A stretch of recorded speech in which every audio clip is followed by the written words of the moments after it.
बुहुमनि सुबुंफोरनि थाखाय मोनसे गोजोनथाव खौरां। मोनसे गोदान सुबुं थाजाग्रा बुहुम नागिरनानै मोनबाय।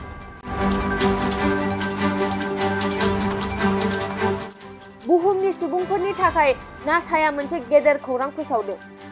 नासानि बे मोनसे गेदेर खौराङानो जाबाय नासानि बिगियानगिरिफोरा मोनसे गोदान बुहुम बायदि ग्रह नागिरनानै मोनबाय।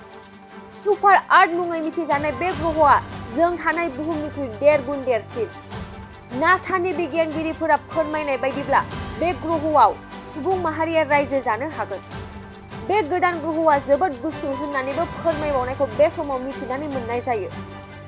नासानि बिगियानगिरिफोरा बे ग्रहनि मुंखौ TOI 715b मुं दोननाय जादों।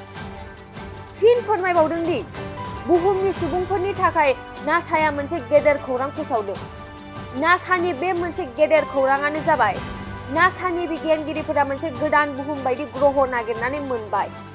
सुपार आर्थ मुङै मिथिजानाय बे ग्रहआ जों थानाय बुहुमनिख्रुइ 1.5 गुन देरसिन। नासानि बिगियानगिरिफोरा फोरमायनाय बायदिब्ला बे ग्रहआव सुबुं माहारिया रायजो जानो हागोन। बे गोदान ग्रहआ जोबोद गुसु होननानैबो फोरमायबावनायखौ बे समाव मिथिनानै मोननाय जायो। नासानि बिगियानगिरिफोरा बे ग्रहनि मुंखौ TOI 715b मुं दोननाय जादों।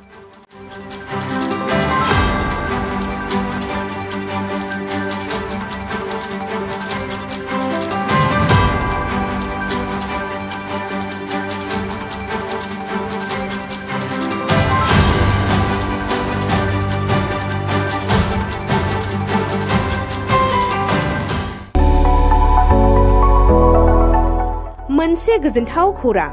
क'क्राझार सहरनि जेडे र'डजों नांजाबनाय गोजोनपुरि रयेल एनफिल्ड श'रुमनि गोजौआव थानाय आयाफा BM इन्स्टिट्युट अफ पेरामेडिक्स बेखेवदों।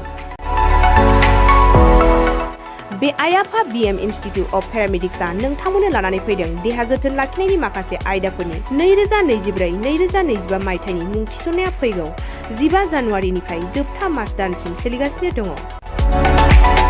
10+2 नि उथ्रिसारनाय बिजाथि एबा फरायसाफोरा बे पेरामेडिक्सआव गावारि सोलोंथाइखौ लानो हागोन। क'क्राझार सहरनि गोजोनपुरि एबा गांजिमा बाजारजों नांजाबनाय आयाफा BM इन्स्टिट्युट अफ पेरामेडिक्सआ नोंथांमोननि थाखाय गोदान मुं थिसननाय आयदाफोरा जादों medical laboratory technology, first aid patient care and assistant nursing, OT technician, ICU technician, radiology technician कर्सखौ 2 बोसोरनि गेजेरावनो आबुं खालामनानै BSS डिप्ल'माखौ लानो हागोन। लोगोसे गासैबो डिप्ल'माखौ लानायनि उनाव सोरखारि साख्रि मोननायनि सुबिदाबो दङ। जुदि नोंथांमोनहा बेफोर कर्सनि थाखाय गोदानै मुं थिसननो गोसो दङब्ला आयाफा BM इन्स्टिट्युट अफ पेरामेडिक्सनि नैबे जानबुं नम्बर 9395899391 एबा 8638391746 आव थोंजों सुलाद लाहरनो हागोन।